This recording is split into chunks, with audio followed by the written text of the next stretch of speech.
மாவு அரைக்கலாம். தோசை மாவு பார்த்திங்கன்னா ஹெல்த்தியான தோசை மாவு. பச்சரிசி, உளுந்து, வெந்தயம் ஊற வச்சுக்கணும்.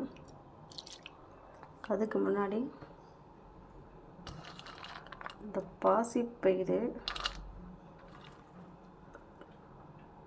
தட்டை, வெள்ளை சுண்டல், கருப்பு சுண்டல், கொள்ளு இதெல்லாம் பார்த்திங்கன்னா ஊற வச்சு நல்லா,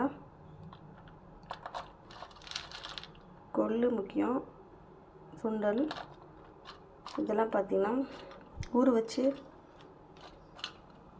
முளைக்கட்டி எல்லாம் சேர்த்து தோசை மாவு அரைச்சா சாப்பிட்டா ரொம்ப டேஸ்ட்டாக இருக்கும், ஹெல்த்தியாக இருக்கும்.